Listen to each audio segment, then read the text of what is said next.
ഇന്നത്തെ chit chat ടോപ്പിക്കിനകത്ത് Jamaat Islami അവരുടെ പത്രമായ മാധ്യമം, മീഡിയ വൺ, കേരള രാഷ്ട്രീയം, അത് ദേശീയ രാഷ്ട്രീയത്തിൽ വരെ അവർ കൈകടത്താനും വലിയ ശ്രമങ്ങളൊക്കെ നടന്നു. നിങ്ങൾക്കറിയാം, ജമാഅത്ത് ഇസ്ലാമിയാണ് ഈ പറയുന്ന ബംഗ്ലാദേശിൻ്റെ ഇഷ്യൂ, ഫോറിൻ ഫണ്ടിങ്, ഈ സംഭവങ്ങളൊക്കെ ഉണ്ട്. ജമാഅത്ത് ഇസ്ലാമി നടത്തുന്ന മാധ്യമം പത്രത്തിൽ അവർ കംപ്ലീറ്റ് റീസ്ട്രക്ചർ ചെയ്ത് അവിടെയുള്ള ജേർണലിസ്റ്റുകളൊക്കെ പറഞ്ഞു വിട്ടിട്ട് ജമാഅത്ത് ഇസ്ലാമിയുടെ സ്വന്തം ആൾക്കാരെ നിർത്തി പത്രം കൊണ്ടുപോകാനുള്ള പരിപാടിയാണ്. ഇതാണ് ടോപ്പിക്ക്. തുഫൈലുമായിട്ടാണ് സംസാരിക്കുന്നത്. തുഫൈല് ഈ ഒരു ടോപ്പിക്കിൽ, അതായത് ജമാഅത്ത് ഇസ്ലാമിയുടെ മാധ്യമം പത്രം, അതിൻ്റെ അകത്ത് മാധ്യമത്തിൽ ജോലി ചെയ്യുന്ന ജേർണലിസ്റ്റുകൾ, അതേപോലെ ഗ്ലോബലായിട്ടും വിദേശത്ത് നിന്ന് ഇവർക്ക് വരുന്ന ഫണ്ടിങ്, പ്രത്യേകിച്ച് മാധ്യമത്തിൻ്റെ മിഡിൽ ഈസ്റ്റ് എഡിഷനിൽ നിന്ന് വരുന്ന ഫണ്ടിങ്, ഇവർക്ക് പഴയ പോലെ നടത്താൻ പറ്റാത്തതിൻ്റെ കാര്യം എന്താ? ഞാൻ മനസ്സിലാക്കുന്നത് ഈ മോദി ഗവൺമെൻറ്, അതായത് പല ആൾക്കാരുടെയും പല ന്യൂനപക്ഷങ്ങളുടെയും പ്രത്യേകിച്ച് ക്രിസ്ത്യൻ അവരുടെയും ഒത്തിരി എണ്ണം നിർത്തി, അതിൻ്റെ കൂടെ ജമാഅത്തിയുടെയും ഈ പറയുന്ന മുസ്ലിം അവരുടെ ഈ ഫോറിൻ ട്രാൻസാക്ഷൻ അവർ കൃത്യമായിട്ട് മോണിറ്റർ ചെയ്യാൻ തുടങ്ങി. അതായത് ബേസിക്കലി കേരളത്തിലെ ഈ ജമാഅത്ത് ഇസ്ലാമി നടത്തുന്ന മാധ്യമം പത്രം, അവർ സബ്സ്ക്രിപ്ഷനിൽ ഒരു പത്രവും പിടിച്ചു നിർത്താൻ പറ്റത്തില്ല. കാരണം അവർക്ക് പരസ്യം വേണം. ഈ പറയുന്ന പത്രത്തിന് ഇതേപോലുള്ള പരസ്യങ്ങളൊന്നും കിട്ടുന്നൊന്നുമില്ല. കാരണം അത്രമാത്രമൊന്നും ഇത് ഇൻഫ്ലുവൻസ്ഡ് അല്ല. പക്ഷേ മിഡിൽ ഈസ്റ്റ് ഇതിൽ വളരെ ഇൻഫ്ലുവൻസ്ഡ് ആണ്. കാരണം മനോരമ പോലെ തന്നെ മിഡിൽ ഈസ്റ്റിലെ ഏറ്റവും കൂടുതൽ ആൾക്കാർ വായിക്കുന്ന പത്രം എന്നാണ് എനിക്കറിയാൻ സാധിക്കുന്നത്. അപ്പോൾ അവിടുത്തെ ഒരു ഫണ്ടിങ് കൊണ്ടാണ് ഇത് നടത്തിക്കൊണ്ടിരുന്നത്. കാരണം മിഡിൽ ഈസ്റ്റിലെ അവിടെ അഡ്വർടൈസ്മെൻറ്റും സബ്സ്ക്രിപ്ഷനായിട്ട് കിട്ടുന്ന ഫണ്ടിങ് കൊണ്ടാണ് ഇത് നടത്തിക്കൊണ്ടിരുന്നത്. പക്ഷേ മോദി ഗവൺമെൻറ് ചില റെസ്ട്രിക്ഷൻസ് കൊണ്ടുവന്നു. കാരണം അവിടുന്ന് ഈ പണം കൊണ്ടുവന്ന് ഇവിടെ ഈ പത്രം നടത്തുന്നതിൻ്റെ അതിനകത്ത് പല പാളിച്ചകളുണ്ട്. അപ്പോൾ അതേ കയറി പിടിച്ചു. അതേപോലെ ഇവർക്ക് ഫണ്ടിങ് നടത്തിക്കൊണ്ടിരുന്ന പല പണക്കാരായ പൈസയുള്ള ജമാഅത്തിയുടെ മുതലാളിമാരും കോർപ്പറേറ്റ്സ് അങ്ങനെയുള്ള ആൾക്കാരുണ്ട്. അപ്പോൾ അവർ ഈ ജമാഅത്തിയെ സഹായിക്കാൻ ശ്രമിക്കുമ്പോൾ, അതായത് പണം കൊടുത്ത് സഹായിക്കാൻ ശ്രമിക്കുമ്പോൾ പെട്ടെന്ന് അവർക്ക് നോട്ടീസ് പോവുക. പിന്നെ അവരുടെ സോഴ്സ് ഓഫ് ഇൻകം വീണ്ടും ഇവിടെ സെർച്ച്, അവർക്ക് ED നോട്ടീസ്, IT നോട്ടീസ്, അങ്ങനെ പല രീതിയിലുള്ള നോട്ടീസുകൾ പോകാൻ തുടങ്ങി. ഇവർക്ക് ഈ കള്ളപ്പണം ഉപയോഗിച്ച് ഒരു പരിധിക്കുള്ളിൽ ഈ പരിപാടി നടത്താൻ പറ്റത്തില്ല. കാരണം ഇലിസിറ്റായിട്ട് ഇത് ബാങ്ക് ട്രാൻസാക്ഷൻ കൂടെ നടക്കത്തുള്ളൂ. കാരണം ഒരു പരിധി കഴിഞ്ഞാൽ പിന്നെ ഇതൊന്നും നടക്കത്തില്ല. പിന്നെ അതേ തുടർന്നാണ് എൻ്റെ ഒരു അസംഷൻ അനുസരിച്ച് ഇവർ ക്രൈസിസിലാകുന്നത്. അതായത് പഴയ പോലെ, ഇപ്പം നേരത്തെ കോൺഗ്രസ് ഭരിച്ച പോലെ ഇരുന്ന സമയത്ത് ഇവർക്ക് ഇഷ്ടം പോലെ പണം വിദേശത്തുനിന്ന് കൊണ്ടുവരായിരുന്നു. അതേപോലെ അവരെ സഹായിക്കാൻ ഇഷ്ടം പോലെ ജമാഅത്തിയുടെ ഈ പറയുന്ന പല ആൾക്കാരും ഉണ്ടായിരുന്നു. ഇതേപോലെയുള്ളൊരു ഫണ്ടിങ് ഇന്ന് ജമാഅത്തി ഇസ്ലാമി, കാരണം പത്രം നടത്താൻ ഫണ്ട് കൊടുക്കുമ്പോൾ ഏജൻസികളുടെ എൻക്വയറി വരും. അതേപോലെ അവരുടെ ബാങ്ക് അക്കൗണ്ടുകൾ സ്റ്റോപ്പ് ചെയ്യും. പിന്നെ ഏജൻസിയുടെ മറ്റു നൂറോളം പല ചോദ്യങ്ങളുണ്ട്. ഇങ്ങനെയുള്ള പ്രശ്നങ്ങളായി. അതേപോലെ തന്നെ ജമാഅത്തിക്ക് ഫണ്ട് ചെയ്ത പല ആൾക്കാരും, അതായത് വിദേശത്തു നിന്ന്, അവർക്ക് അവിടെ നോട്ടീസ് ചെല്ലാൻ തുടങ്ങി. അതായത് വിദേശത്ത് ആ നോട്ടീസ് ചെന്നതോടുകൂടി ഇവർക്ക് പേടിയായി, എയർപോർട്ടിൽ വെച്ച് ഇവരെ അറസ്റ്റ് ചെയ്യുമെന്ന്. അതുകൊണ്ട് ആ ഒരു പരിപാടി അങ്ങ് നിർത്തി. പിന്നെ നേരത്തെ ഈ ഹവാല പരിപാടികളുണ്ട്, അത് ശരിക്കും അങ്ങ് കുറഞ്ഞു. കാരണം ഇതെല്ലാം ഈ പറയുന്ന പോലെ ജമാഅത്തിയെ സംബന്ധിച്ച് അവർക്ക് ഈ പ്രൈവറ്റ് ലിമിറ്റഡ് കമ്പനിയാണ്. ഇതെല്ലാ വർഷവും ഓഡിറ്റ് ചെയ്യണം. ഓരോ വെർട്ടിക്കൽസിൽ നിന്ന് എവിടുന്നാണ് ഈ പണം വന്നത്, അപ്പോൾ അതിനെപ്പറ്റി ഓഡിറ്റ് ചെയ്യും. ആരാണ് പണം വന്നത്, ഏത് ചാനലിൽ കൂടാണ് വന്നത്, അതിനെപ്പറ്റി എൻക്വയറി ഉണ്ടാകും. കാരണം അതായത് സാലറി ഹെഡ്സിൽ എവിടെയാണ് ഈ പണം കൊടുക്കുന്നത്, മറ്റുള്ള എക്സ്പെൻസിൽ എവിടെയാണ് പണം കൊടുക്കുന്നത്, ഇതിനെപ്പറ്റി ഇൻവെസ്റ്റിഗേഷൻ ഉണ്ടാകും. ഇതിൻ്റെ എല്ലാം പേരിൽ സാർ പറയുന്നത് ഇവർക്ക് ഈ പറയുന്ന വിദേശ ഫണ്ടിൽ നിന്നാണോ ഈ മാധ്യമ പത്രം മീഡിയ ചാനലിൽ ഇവർ റൺ ചെയ്തുകൊണ്ടിരുന്നത്? അവർക്ക് ഇവിടെ ഒരു അല്ലാത്ത ബേസും അഡ്വർടൈസ്മെന്റ് ബേസും മറ്റു റവന്യൂ ബേസും ഇല്ലാന്നാണ്. കാരണം ഞാനും പത്രത്തിൽ വർക്ക് ചെയ്തിട്ടുണ്ട്, നീയും പത്രത്തിൽ വർക്ക് ചെയ്തിട്ടുണ്ട്. നമുക്കറിയാം സബ്സ്ക്രിപ്ഷനിൽ എത്ര പണം കിട്ടുന്നത്. ഒരു പത്രം റൺ ചെയ്യാൻ വേണ്ടി എവിടുന്നാണ് മേജറായിട്ടുള്ള ഫണ്ടിങ്, അതായത് ഗവൺമെൻറ് അഡ്വർടൈസ്മെൻ്റ് ഉണ്ട് ഇത്ര %.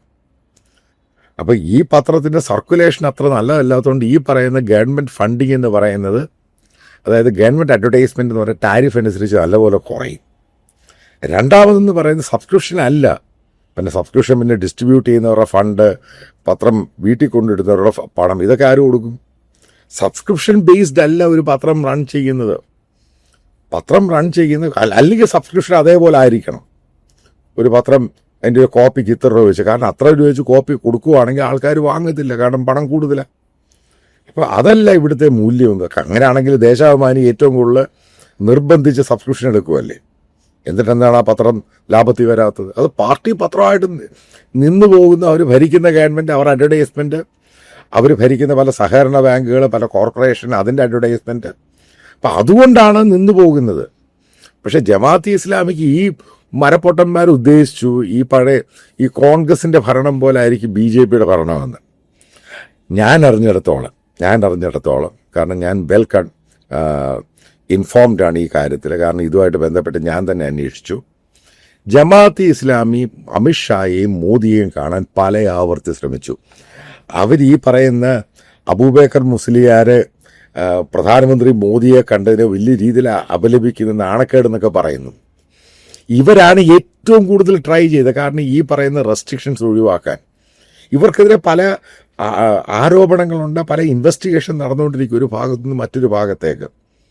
കാരണം ഇതിനകത്ത് അവർ RSS ലീഡർഷിപ്പ് നേരത്തെ കണ്ടതാണല്ലോ. എന്താ ജമാഅത്തെ ഇസ്ലാമിയുടെ ലീഡർഷിപ്പ് നേരത്തെ RSS ലീഡർഷിപ്പ് പോയിട്ടൊക്കെ മീറ്റിംഗ് കഴിഞ്ഞാണല്ലോ. അവര് വലിയ രീതിയിലാണ് നോക്കുന്നത്. പക്ഷെ കേരളത്തിലുള്ള BJP RSSകാരും ഈ പറയുന്ന ജമാഅത്തിയെ പൂർണ്ണമായിട്ടും റിജക്റ്റ് ചെയ്തേക്കുകയാണ്. അവര് കേന്ദ്ര ഗവൺമെന്റിനും അതേപോലെ RSSനും നാഷണൽ ലീഡർഷിപ്പിനും കൃത്യമായിട്ട് പറഞ്ഞിട്ടുണ്ട്, ഈ ജമാഅത്തെ ഇസ്ലാമി ഒരു കാരണവശാലും അടുപ്പിക്കരുത്. കാരണം അവർ വലിയ വിഷമാണ്. കാരണം ഇനി നോക്കുക, ബംഗ്ലാദേശ് നോക്കുക. ബംഗ്ലാദേശിൽ പ്രശ്നമുണ്ടാക്കിയത് ജമാഅത്തെ ഇസ്ലാമിയാണ്. ഇതിൽ എനിക്കൊരു സംശയം, അടുത്ത സംഭവം ഈ പറയുന്ന ജമാഅത്തെ ഇസ്ലാമി SDP ഇവർക്കൊക്കെ ഈ ടർക്കി ഖത്തർ ഫണ്ടിങ് ഉണ്ടായിരുന്നു. ഇതിനെല്ലാം എന്റെ ഒരു സംശയം എന്ന് വെച്ചാൽ, സാറ് പറയുന്നത് ജമാഅത്തെ ഇസ്ലാമിയുടെ തന്നെ ഒരു ആഖ്യാനമായിരിക്കും ഈ പറഞ്ഞ പോലെ കേന്ദ്ര സർക്കാരൊക്കെ ഞങ്ങളെ സാമ്പത്തികമായി ഉപരോധിക്കുന്നതുകൊണ്ടാണ്, അല്ലെങ്കിൽ വേട്ടയാടുന്നതുകൊണ്ടാണ് ഞങ്ങൾക്ക് ശമ്പളം കൊടുക്കാൻ പറ്റാതെ പോകുന്നത്. ആ ഒരു ആഖ്യാനത്തെയാണോ സാർ സമർത്ഥിക്കുന്നത്? അല്ലെങ്കിൽ ഇവരുടെ എല്ലാ രീതിയിലുള്ള കള്ളപ്പണ സംഭവങ്ങളും അല്ലെങ്കിൽ വിദേശത്ത് നിന്ന് അനധികൃതമായിട്ട് വന്നുകൊണ്ടിരുന്ന ഫണ്ടുകളും കേന്ദ്ര സർക്കാർ നിയമാനുസൃതം വിലക്കിയത് കൊണ്ട് ഇവർ ക്രൈസിസ് നേരിടുന്നതെന്നാണോ?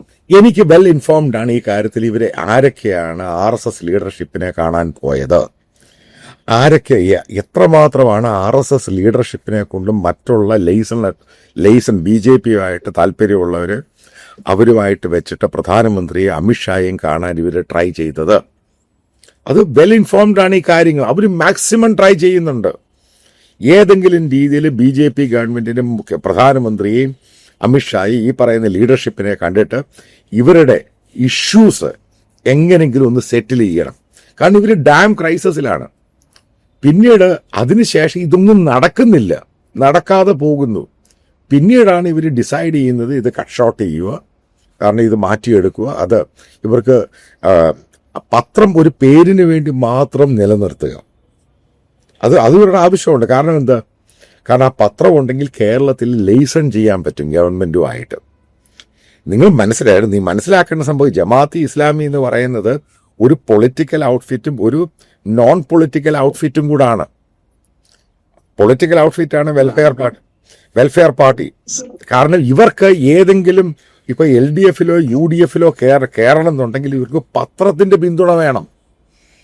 അതുകൊണ്ട് ഇവർ പത്രം കംപ്ലീറ്റ് ഷട്ട് ഡൗൺ ചെയ്യില്ല. തീർച്ചയായിട്ടും പത്രം കൊണ്ടാണ് ജമാഅത്തെ ഇസ്ലാമി കേരളത്തിൽ ഒരു സ്വീകാര്യത ഉണ്ടാക്കിയെടുത്തിട്ടുള്ളത്. അവരുടെ സ്വീകാര്യത എന്ന് പറയാൻ പറ്റില്ല, അവരൊരു സ്വാധീനം ഉണ്ടാക്കിയെടുത്തിട്ടുള്ളത്. നേരത്തെ നമുക്കറിയാം മറ്റു മുസ്ലിം സംഘടനകളെല്ലാം ബഹുഭൂരിപക്ഷം പേര് ജമാഅത്തെ ഇസ്ലാമി മുസ്ലിം സമുദായത്തിന്റെ ഒരു 5% പോലും ഉണ്ടാവില്ല. ബാക്കി 95% ആളുകളും ഇതര സംഘടനകളിലെ ആളുകളാണ്. അപ്പൊ അവരൊക്കെ ഇവരെ അകറ്റി നിർത്തുന്ന ഒരു സമീപനമാണ് പൊതുവെ സ്വീകരിച്ചിട്ടുള്ളത്. എത്രത്തോളം എന്ന് വെച്ച് കഴിഞ്ഞാല് ഇവർ രണ്ടു കൂട്ടരും അതെ, ജമാഅത്തെ ഇസ്ലാമിയിൽ മറ്റു സംഘടനകളെ മുസ്ലിംസ് ആയിട്ട് പോലും പരിഗണിക്കുന്നില്ല. അവരെല്ലാം ഷിർക്കിന്റെ ആളുകളാണ്, ബഹുദൈവാരാധനയുടെ ആളുകളാണ് എന്ന് പറഞ്ഞിട്ടായിട്ടുന്നു. തിരിച്ച് സുന്നി സംഘടനകൾ ഇവരെ ജമാഅത്തെ ഇസ്ലാമി വിദഅത്തിന്റെ ആളുകൾ എന്നാണ് പറയുന്നത്. അതായത് മതത്തിൽ കൂട്ടിച്ചേർക്കലുകൾ നടത്തിയ ആളുകൾ. എന്ന രീതിയിൽ ഇവരെയും അകറ്റി നിർത്തുന്ന സമീപനമുള്ളത്. പക്ഷെ മാധ്യമം പത്രം ഇവർ കൊണ്ടുവന്നതിലൂടെയാണ് ഇവർ എല്ലാ രീതിയിലുള്ള സ്വാധീനങ്ങളും ഉണ്ട്. കാരണം മറ്റു സംഘടനകൾ മാധ്യമരംഗത്ത് പിറകിലായി പോയി. ആ ഗ്യാപ്പില് മാധ്യമം ഇടിച്ചു കയറുകയും ഈ പറഞ്ഞ പോലെ പൊതു സമൂഹത്തിൽ നിന്ന് മെച്ചപ്പെട്ട ജേർണലിസ്റ്റുകളൊക്കെ കൊണ്ടുവരികയും അവരുടെയൊക്കെ ഒരു ഇമേജ് യൂസ് ചെയ്തുകൊണ്ട് ഒരു സ്വീകാര്യത നേടിയെടുക്കുകയാണ് ചെയ്തിട്ടുള്ളത് മാധ്യമം. അതുപോലെ മാധ്യമം പത്രം വന്നപ്പോൾ ഇതിന്റെ ഞാൻ ഒരു കാര്യം പറയാം. ഇപ്പൊ അബൂബക്കർ മുസ്ലിയാറിന്റെ അതിന്റെ AP സുന്നി എന്തോ വിഭാഗം, ഒരു വിഭാഗം ഉണ്ടല്ലോ, അതേപോലെ സമസ്ത, ഇതൊക്കെ ഇതേപോലെ സംഘടനകളാണ്. ഇപ്പൊ പ്രത്യേകിച്ച് മുസ്ലിം ലീഗ്, ഇവരുടെയൊക്കെ ഏറ്റവും വലിയ പ്രശ്നം എന്തുവാ, നേരിടുന്ന വലിയ പ്രശ്നം, ഇവർക്കകത്ത് നരേറ്റീവ് ഇന്റലക്ച്വൽസ് എന്ന് പറഞ്ഞൊരു സംഭവമുണ്ട്. അതായത് ഫേക്ക് ഇന്റലക്ച്വൽസ്. അതാണ് നരേറ്റീവ്സ് ആണ് മുഴുവനും. അത് ചിന്തിക്കുകയും വ്യാഖ്യാനിക്കുകയും എസ്റ്റാബ്ലിഷ് ചെയ്യുന്നവരുടെ എണ്ണം ഇവരുടെ കയ്യിലില്ല. കാരണം ഇവർ ജമാഅത്ത് ഇസ്ലാമി അതിൽ നുഴഞ്ഞു കയറിയിട്ട് അവരുടെ ഒരു ഞാനത് പറഞ്ഞു വരട്ടെ അതിന്റെ യഥാർത്ഥം എന്തുകൊണ്ട് ഇല്ലാത്തതിന്റെ കാര്യം. ഈ പറയുന്ന സംഘടനകളെ ഒരു മനുഷ്യന് ഇന്റലക്ച്വൽ ആയിട്ടുള്ള ഫ്രീഡമുണ്ട്. ആ ഫ്രീഡം കൊടുത്താൽ മാത്രമേ അവന് തിങ്ക് ചെയ്യാൻ പറ്റത്തുള്ളൂ. സ്ത്രീകൾക്ക് ഫ്രീഡം കൊടുക്കണം, എന്നാലേ തിങ്ക് ചെയ്യാൻ പറ്റത്തുള്ളൂ. എന്തുകൊണ്ടാണ് ഈ സംഘടനകൾ ഫ്രീഡം കൊടുക്കാത്തത്? കാരണം ഇവർക്ക് ഇസ്ലാമിക റെസ്ട്രിക്ഷൻ ഇവരുണ്ടാക്കി വെച്ച് അതിൻ്റെ മേളിൽ ഇവരെ ഇരുത്തി ഭരിക്കുകയാണ്. മുസ്ലിം ലീഗിൻ്റെ ഒരു കാര്യം പറയാം.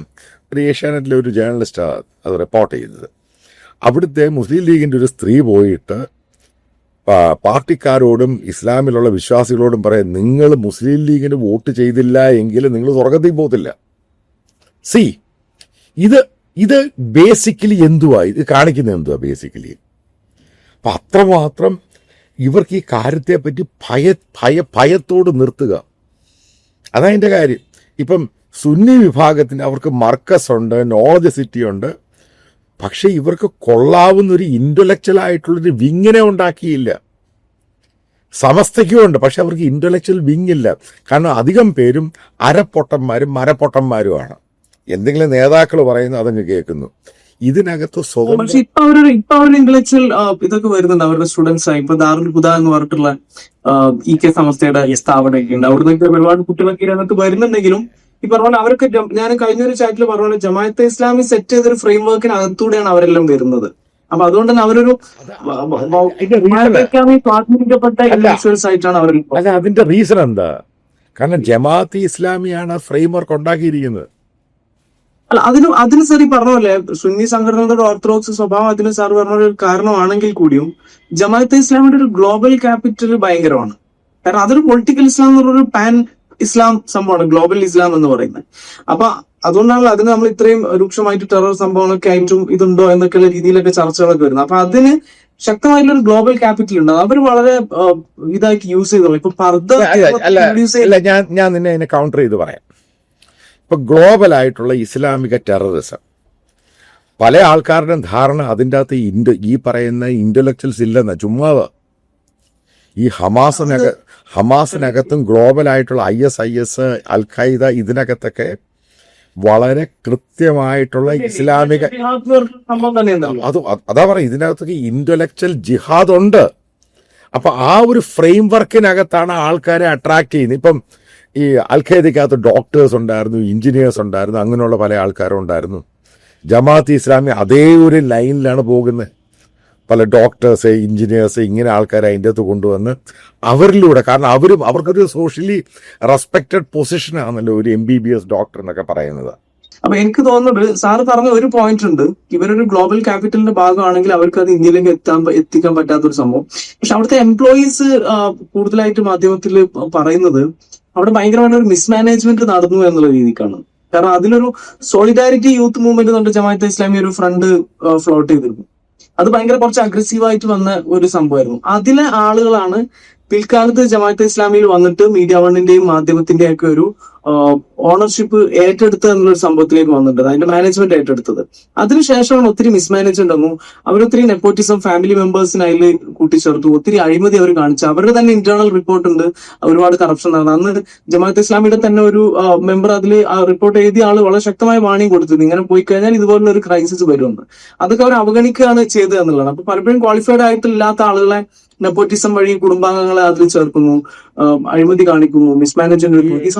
ആ ഒരു മാറ്റം നമുക്ക് പൊളിറ്റിക്കലിയും കാണാൻ പറ്റും. ഇപ്പം ഈ പറയുന്ന ഇത് ചോദിക്കുന്ന കാര്യമുണ്ട്, ഈ ജേർണലിസം ചെയ്യാൻ എന്തുകൊണ്ട് ഇന്റലക്ച്വൽ സാധനം വേണ്ടത്?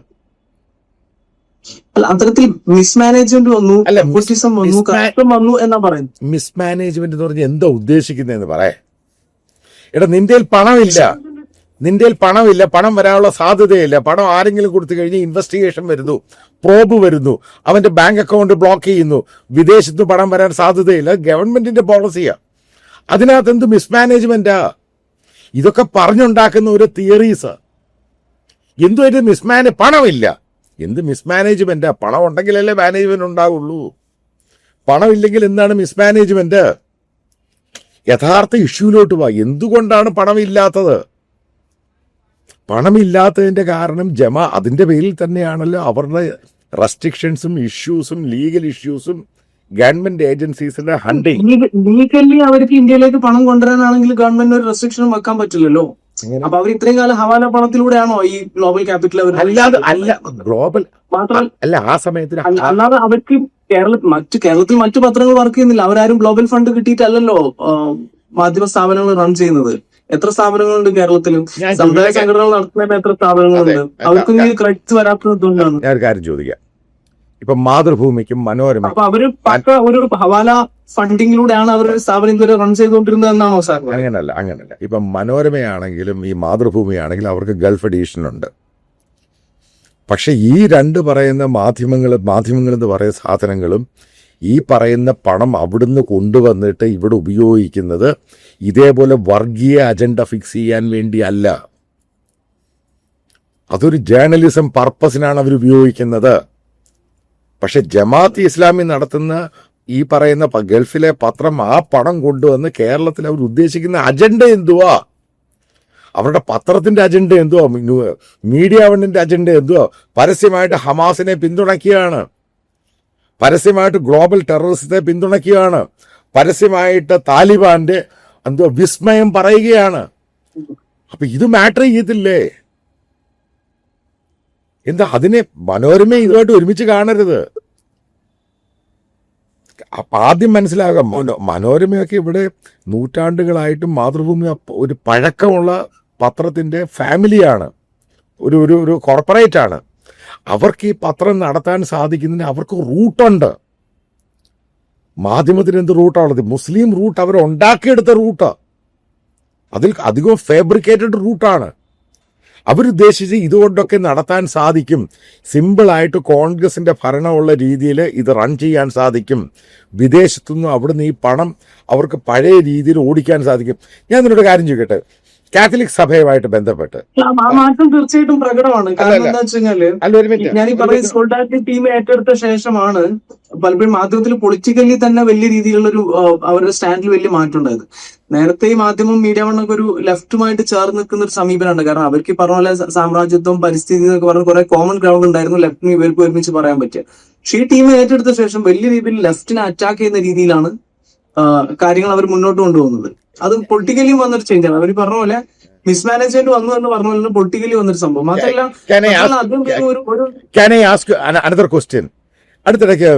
അടുത്തിടയ്ക്ക് ഇവര് കഴിഞ്ഞിടയ്ക്ക് ഈ പറയുന്ന അവരുടെ മൗമൂദിയൻ ആശയങ്ങൾ മാറ്റിയിട്ട് ഇസ്ലാമിക രാജ്യവാദമില്ല എന്ന് പറയുന്നു. നീ ഉദ്ദേശിക്കുന്ന പുതിയ ആൾക്കാർ വന്നിട്ട് ചേഞ്ച് ചെയ്താണോ? Precise question. അതൊക്കെ അവരുടെ ഒരു അടവ് നയത്തിന്റെ ഭാഗമായിട്ട് പറയുന്നത്. ഈ പറയുന്ന അവരുടെ ആശയങ്ങൾ തൽക്കാലത്തേക്ക് മാറ്റി വെച്ചിട്ടുണ്ട് എന്നേ ഉള്ളൂ. ഈ പറയുന്ന എൻവയറമെന്റൽ ഇഷ്യൂ ആണെങ്കിൽ തൽക്കാലത്തേക്ക് പോലും മാറ്റി വെച്ചിട്ടില്ല. കാരണം അവർ ഈ പറഞ്ഞ പോലെ അവരൊരു ഇന്റലക്ച്വൽ ജിഹാദ് എന്നൊക്കെ പറയുന്ന പോലെ അവര് നേരത്തെ അവർക്കൊരു സ്വീകാര്യത മാധ്യമ രംഗത്തൂടെ അവർ വരുത്തി കഴിഞ്ഞ ശേഷം ഇപ്പൊ അവർ രാഷ്ട്രീയ പാർട്ടികളിലേക്ക് നുഴഞ്ഞു കയറുക എന്നുള്ളൊരു സമീപനമാണ് നടക്കുന്നത്. അപ്പൊ മുസ്ലിം ലീഗിന്റെ ഭൗതിക നേതൃത്വം അവർ കംപ്ലീറ്റ്ലി ടേക്ക് ഓവർ ചെയ്ത പോലെയാണ് ഇപ്പം. അതുപോലെ കോൺഗ്രസിലേക്ക് അവരിപ്പം വ്യാപകമായിട്ട് നോക്കി കയറാനുള്ള ശ്രമം നടത്തില്ല. അതിലോട്ടാണ് പോകുന്നത്. അകത്തെ സെറ്റ് ചെയ്യുന്ന രീതിയിലും കോൺഗ്രസിന്റെ ലാംഗ്വേജും നെഗറ്റീവ് സെറ്റ് ചെയ്യുന്ന രീതിയിലേക്കൊക്കെ അവർ വരാനുള്ള ശ്രമമാണ് ഇപ്പോൾ അവർ നടത്തിക്കൊണ്ടിരിക്കുന്നത്. അവർ മൗമൂദിയൻ ആശയങ്ങൾ മാറ്റി വെച്ചിട്ടുണ്ടോ ഇല്ലയോ? ഒരിക്കലുമില്ല. പിന്നെ എന്തുവാ? അത് അവരുടെ അടമയം മാത്രമാണത്. അതവർ മറച്ചു. അവർക്കത് പരസ്യമായിട്ട് പറയാൻ പറ്റാത്തതുകൊണ്ട് അവരത് തള്ളി പറയുന്നു എന്നേ ഉള്ളൂ. പക്ഷെ അവരുടെ പ്രവർത്തന രീതി, അത് ഞാനെപ്പോഴും വി.ഡി. സതീശന്റെ കാര്യത്തിൽ പറയുമ്പോൾ ഞാൻ അദ്ദേഹത്തോട് സൂചിപ്പിക്കുന്ന കാര്യം നേരിട്ടല്ല, നമ്മൾ പറയുന്ന ഒരു കാര്യം എന്താ വെച്ച് കഴിഞ്ഞാല്, ഒരിക്കലും ഇവരുടെ വാക്കുകൾ കണ്ടിട്ട് നമുക്ക് ഇവരെ വിലയിരുത്താൻ പറ്റില്ല. ഇവരുടെ മോഡസ് ഓപ്പറാൻഡി നോക്കിയിട്ടേ നമുക്ക് ഇത്തരം സംഘടനകളെ വിലയിരുത്താൻ കഴിയുള്ളൂ. അപ്പൊ അവരുടെ പ്രവർത്തനങ്ങളിൽ എവിടെയെങ്കിലും മതരാഷ്ട്രവാദത്തിന്റെ ഇത് അവർ മാറ്റിവെച്ചിട്ടുണ്ടോ എന്ന് നമ്മൾ നോക്കേണ്ടി. ഒരിക്കലും കേസ് ബൈ കേസ് ആയിട്ട് നമുക്ക് പറയാൻ പറ്റും. അടുത്ത ചോദ്യം, ഇവര് പറയുന്നു ദളിത്തിന്റെ ഭയങ്കരമാണ് ഇവര് പറയുന്ന ഒരു ദളിത്തിന്റെ ഉന്നമനം ഇവരുടെ ലക്ഷ്യമാണെന്ന് പറയുന്നു. ഇവന്മാര് വിചാരിച്ചാൽ എന്ത് ദളിത്തിന്റെ ഉന്നമനാണ് നടക്കുന്നേ? ഒരാളെ കുറച്ച് ആൾക്കാരുടെ പേരുകൾ എടുത്ത് വെച്ചിട്ടുണ്ട്. അപ്പൊ സണ്ണി കാപ്പിക്കാട്, അവർ ചില ആൾക്കാരുടെ പേരുകൾ ഇവർ പറയുന്നുണ്ട്. ഇവരെ കൊണ്ടൊന്നും വിചാരിച്ചാൽ ദളിത്തിന്റെ ഉന്നമനം ഒരു പുല്ലും നടക്കാൻ പോകുന്നില്ല. കാരണം ഇവരെന്ന് പറയുന്ന തീവ്രവാദ റാഡിക്കൽ ആശയങ്ങളാണ്. പക്ഷേ അവർ മുൻപിൽ കാണിക്കുന്നത് വലിയ മത സെക്കുലർ സാധനം. അവന്മാർ കാണിക്കുന്ന മുഴുവനും ഏറ്റവും മത തീവ്രത വിഷമാണ്. നിന്റെ ഒരു പോയിന്റിലോട്ട് വരാം. കോൺഗ്രസ് പാർട്ടി കാണിക്കുന്ന അബദ്ധം എന്ന് പറയുന്നത്, പ്രത്യേകിച്ച് വി.ഡി. സതീശൻ, ഇവരെ എടുത്ത് മടിയിൽ വെച്ചാൽ ഇവരെ ഈ പറയുന്ന ക്രിസ്ത്യൻ വോട്ടുകൾ കോൺഗ്രസിന്റെ വോട്ടുകളാണ്, വോട്ട് ബാങ്കാണ്. അതേപോലെ തന്നെ ഹിന്ദു വോട്ടുകൾ കോൺഗ്രസിന് അനുകൂലമായിട്ട് പോകത്തില്ല, അത് ബി.ജെ.പിക്ക് പോകും. കാരണം അത് ഞാൻ പറയുന്നത്, അത് വലിയൊരു പോയിന്റ് സാർ പറയുന്നത്. അപ്പൊ അത് എന്തുകൊണ്ടാണ് ഇപ്പൊ കോൺഗ്രസിലേക്ക് അടുക്കുന്നത് എന്നുള്ളതിന്റെ ഒരു കാരണം കൊണ്ടുവരാം. അത് ഞാൻ പറഞ്ഞത്, ഇവർ മാധ്യമത്തിലെ സാമ്പത്തിക ക്രൈസിസും ഈ പറയുന്ന പോലെ ഇവർക്ക് മാധ്യമത്തിനുണ്ടായിട്ടുള്ള ഒരു പൊളിറ്റിക്കൽ ചേഞ്ച്, ലെഫ്റ്റിനെ വല്ലാണ്ട് ഡിസ്ക്രെഡിറ്റ് ചെയ്യുന്ന രീതിയിലുള്ള, ലെഫ്റ്റിനെ ഇടത് ഹിന്ദുത്വമായിട്ട് ആക്ഷേപിച്ചുകൊണ്ട് ഒരു നറേറ്റീവ് ഒക്കെ അവർ സെറ്റ് ചെയ്യുന്നതിന് പിന്നിൽ ഈ സോളിഡാരിറ്റി വിങ് മാധ്യമത്തിന്റെ ഒരു ടേക്ക് ഓവർ നടത്തിയ ശേഷമാണ് ഈ രണ്ട് സംഭവങ്ങളും വരുന്നത് എന്നിപ്പം. അതിന് റീസൺ എന്താ വെച്ചാല് സോളിഡാരിറ്റിയിൽ നിന്ന് വന്ന ആളുകൾ അവരൊരു നാദാപുരം ലോബിയാണ്. ഇവർ മാക്സിമം ട്രൈ ചെയ്ത് ലെഫ്റ്റിന്റെ പാർട്ടാകാൻ വേണ്ടി ജമാഅത്തി. കാരണം നേരത്തെ അവർ പല രീതിയിലും ഒഫീഷ്യലി അൺഒഫീഷ്യലി പാർട്ടായിരുന്നു. ഈ പറയുന്ന CPM തന്നെയാണ് ജമാഅത്തെ ഇസ്ലാമിക്ക് ഇത്ര വലിയൊരു സ്പേസ് ഉണ്ടാക്കി കൊടുക്കുന്നത്. പിന്നീട് ഈ പാർട്ടിക്കകത്ത് പ്രശ്നമുണ്ടായി, അവരെ എടുക്കാൻ പറ്റത്തില്ല. അതിൻ്റെ പേരിലാണ് പിന്നെ അവർ ലെഫ്റ്റിനെതിരെ തിരിയുന്നത്. പിന്നീട് ഇവർക്ക് മനസ്സിലായത് ഈ പറയുന്ന ലെഫ്റ്റ് മുഖ്യമന്ത്രിയുമായിട്ട് BJPയുമായിട്ടൊരു അൺഹോളി റിലേഷൻഷിപ്പ് കേരളത്തിൽ എസ്റ്റാബ്ലിഷ്ഡായി. അപ്പൊ അങ്ങനെയല്ല അതിനെ കാണുന്നത്. CPM അവർക്ക് സ്പേസ് കൊടുത്തല്ല. CPM സത്യത്തിൽ മുസ്ലിം ലീഗിന് കിട്ടാത്ത മുസ്ലിം വോട്ടുകളാണ് CPMന് കിട്ടുക. അപ്പൊ അതൊരു അംബ്രല ഓർഗനൈസേഷൻ പോലെ മുസ്ലിം ലീഗിന് വോട്ട് ചെയ്യാത്ത മറ്റു മുസ്ലിം സംഘടനകളെ CPM ചേർത്ത് നിർത്തുന്ന ഒരു സമീപനം സ്വീകരിച്ചു എന്നേ ഉള്ളൂ. മാത്രമല്ല ജമാഅത്തെ ഇസ്ലാമി ആ സമയത്ത് പലപ്പോഴും സാമ്രാജ്യത്വത്തിനെതിരായിട്ടുള്ള നിലപാടുകൾ, പലസ്തീൻ അനുകൂലമായിട്ടുള്ള നിലപാടുകൾ, കുറച്ച് പരിസ്ഥിതി ഇഷ്യൂസ്, ഇത്തരം സംഗതികളൊക്കെ അവരുടെ ഒരു അടവ് നയത്തിന്റെ ഭാഗമായിട്ടായിരിക്കാം ഇത്തരം സമീപനങ്ങൾ കുറെ കൂടെ സ്റ്റാൻഡിൽ എടുത്തപ്പോൾ അത് CPMന് കോമൺ ആയിട്ട് ഒരു കോമൺ ഗ്രൗണ്ട് സൃഷ്ടിക്കുന്ന രീതിയിലുള്ള ഇഷ്യൂസ് ആയിരുന്നു. അപ്പൊ അതുകൊണ്ട് അത്തരം രീതിയിലുള്ള ചെറിയ നീക്കുപോക്കുകൾ ഉണ്ടായി. അത് ഒരേ സംഗതികൾ രണ്ടുകൂട്ടർ പറയുന്നത് എന്നുള്ള രീതിയിലുള്ള ഒരു പ്രതീതി ഉണ്ടായി എന്നൊക്കെയുള്ളൂ. അതായത് CPM ഒരിക്കലും അവരുടെ ആശയങ്ങളെ സാധൂകരിക്കുന്ന രീതിയിൽ ഒരിക്കലും വന്നില്ല. അല്ലെങ്കിൽ ഇപ്പൊ വി.ഡി. സതീശൻ പറയുന്ന പോലെ മതരാഷ്ട്രവാദം അവർ ഉപേക്ഷിച്ചു എന്ന രീതിയിലുള്ള ഒരു വെള്ളപൂശലൊന്നും ഒരിക്കലും CPM സ്വീകരിച്ചതായിട്ട് നമുക്ക് കാണാൻ പറ്റില്ല. ഒന്നുമല്ല, CPMന്റെ നേതാവ് സ്വരാജ് ലീഡറാണല്ലോ.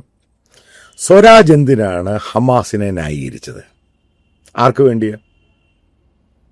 എന്റെ ചോദ്യത്തിന് കഴിഞ്ഞ വീഡിയോയിൽ അത് വ്യക്തമായിട്ട് നമ്മൾ ഡിസ്കസ് ചെയ്യാം. അല്ലല്ല, എന്തിനാണ് സ്വരാജ് ന്യായീകരിച്ചത്? നമ്മൾ ജമാഅത്തിയുടെ കാര്യം, സാമ്രാജ്യം മണ്ണാങ്കട്ടെ അവിടെ ഇരിക്കട്ടെ. നോൺസെൻസ് നീ പറയുന്ന സാമ്രാജ്യത്വം. എന്ത് സാമ്രാജ്യത്വമാണ് ഈ പറയുന്ന പിണറായി വിജയനും CPM ചെയ്യുന്നത്? അമേരിക്ക ട്രീറ്റ്മെന്റിന് പോകുന്നു. അമേരിക്കൻ വ്യക്തമായിട്ട് പറഞ്ഞാണ് സാമ്രാജ്യത്വം എന്താ നീ ഉദ്ദേശിക്കുന്നേ? അല്ലല്ല, ഇവിടെ ക്വസ്റ്റ്യൻ ആൻസറാ. അല്ല, ഇവിടെ ക്വസ്റ്റ്യൻ ആൻസറാ. സാമ്രാജ്യത്വം എന്ന് പറയുന്നത് നീ ഉദ്ദേശിക്കുന്നത് എന്തുവാ? ചോദ്യത്തിന് ഉത്തരം എന്താ? സാമ്രാജ്യത്വം എന്തുവാ? ഇസ്രായേൽ മാറ്റിവെക്ക്. അമേരിക്കൻ സാമ്രാജ്യത്വത്തിനെതിരെ കേരളത്തിൽ എന്ത് സാധനമാണ് ലെഫ്റ്റ് ഇവിടെ നടത്തുന്നത്? കാര്യം പറഞ്ഞ അത് ലെഫ്റ്റിന്റെ സ്റ്റേറ്റഡ് പൊസിഷൻ ആണ്. എന്തുവാ ചെയ്യുന്നത്? UPA വന്നപ്പം UPAയിൽ നിന്ന് പിന്നെ ഗവൺമെന്റിൽ നിന്ന് സപ്പോർട്ട് പിൻവലിച്ചതാണ് ലെഫ്റ്റ്. അപ്പൊ അത് ലെഫ്റ്റിന്റെ ഒരു സ്റ്റേറ്റഡ് പൊസിഷൻ ആണ്. പിന്നെ നേരത്തെ മുതലുള്ള അവരുടെ സ്റ്റേറ്റഡ് പൊസിഷൻ ആണ് ഇമ്പീരിയലിസത്തിനെതിരെ സ്റ്റാൻഡ് ചെയ്യുന്നത്. അപ്പം പലസ്തീൻ ഇസ്രായേൽ ഇഷ്യൂ ഒക്കെ അവർ ആ ഒരു രീതിക്കാണ് കാണുന്നത്. അപ്പൊ സ്വരാജിന്റെ പൊസിഷൻ അങ്ങനെയാണ്. എങ്കിൽ പോലും CPM ഉയർത്തുന്ന സ്വത്ത് രാഷ്ട്രീയത്തിനാണ് ബലപ്പെടുത്തുന്ന രീതിയിലാണ് എന്നുള്ളത് അതൊരു വീഴ്ചയായിട്ട് തന്നെ ഞാൻ കഴിഞ്ഞ വീഡിയോയിൽ സൂചിപ്പിക്കും. അതല്ല, എന്റെ ചോദ്യം പ്രിസൈസ് ആണ്. സാമ്രാജ്യ ഒരു ന്യൂക്ലിയർ ബില്ലിന്റെ കാര്യമല്ല, കണ്ടിന്യൂസ് പ്രോസസ്സാണ് ഈ സംഭവം. അതായത് ആന്റി ക്യാപിറ്റലിസം. എന്താണ് കേരളത്തിൽ പിണറായി വിജയനും ലെഫ്റ്റും ചെയ്തത്? എന്റെ ചോദ്യം പ്രിസൈസാ. അതായത് അമേരിക്ക പോയി ഇൻവെസ്റ്റേഴ്സിനെ കൊണ്ടുവരാനിരിക്കുന്നു, അവിടെ മലയാളി സംഗമം നടത്തുന്നു, അവിടെ ഉള്ളവരെ ഇങ്ങോട്ട് കൊണ്ടുവരാൻ ശ്രമിക്കുന്നു. ഇതെല്ലാം ആന്റി ക്യാപിറ്റലിസം ആണോ? ഈ ചുമ്മാ കള്ളത്തിൽ ഒരു മിണ്ടാതിരി. അതാ പറഞ്ഞ ഇത് പറയുന്ന നോൺസെൻസ് ആണ് ഈ സംഭവം. ഈ പറയുന്ന അത് സാർ അതിന്റെ ഇത് മനസ്സിലാക്കാത്തുണ്ട്. എന്ന് വെച്ചാൽ അത് CPM തന്നെ പറയാറുണ്ട്. ഇപ്പം CPM സംസ്ഥാന ഗോവിന്ദ മാഷ് പറയാറുണ്ട്, അവരുടെ ഗവൺമെന്റ് വേറൊരു എൻറ്റിറ്റിയും പാർട്ടി വേറൊരു എൻറ്റിറ്റിയും ആണ്. പാർട്ടിക്കാണ് ഇത്തരം നിലപാട്. ഗവൺമെന്റ് എടുത്തു കഴിഞ്ഞാൽ പിന്നെ ഗവൺമെന്റ് എല്ലാവരുടെയും ഗവൺമെന്റ് ആണ്. അപ്പൊ അതിന് ഇത്തരം ചില നിലപാട്, ഇൻവെസ്റ്റ്മെന്റുകൾ കൊണ്ടുവരിക, പിന്നെ ബിസിനസ്സുകൾ വളർത്തുക, അത്തരം സംഭവങ്ങൾക്ക് ഗവൺമെന്റിന് എടുക്കേണ്ടി വരും. എങ്കിൽ പോലും അതിനെ കൂടുതൽ ജനങ്ങളോട് ചേർത്ത് നിർത്താനുള്ള ഒരു സമീപനത്തിലേക്ക് പാർട്ടിയാണ് അതിനെ പിന്നെ ഇങ്ങോട്ട് പുള്ള് ചെയ്യുക. പാർട്ടിനെയും ഗവൺമെന്റിനെയും CPM എപ്പോഴും രണ്ടായിട്ട്. കോൺഗ്രസ് അങ്ങനെയല്ല. കോൺഗ്രസ് പലപ്പോഴും പാർട്ടിയും ഗവൺമെന്റ് ഒന്നാന്നുള്ള രീതിയിലുള്ള സമീപനം ഉണ്ടാവും. CPM കുറിച്ച് അങ്ങനെ ഒരു സമീപനം ഉണ്ടാവാറ്. പാർട്ടിയും ഗവൺമെന്റ് രണ്ടാമത്തെ രീതിക്കാണ് എപ്പോഴും. ഓക്കെ, ഇതിന്റെ സമയം കഴിയാൻ വേണം. ഈ ടോപ്പിക് അടുത്ത നമുക്ക് ഡിസ്കസ് ചെയ്യാം. എനിവേ നെക്സ്റ്റ് ടോപ്പിക്കുമായിട്ട് കാണാം. Thank you very much.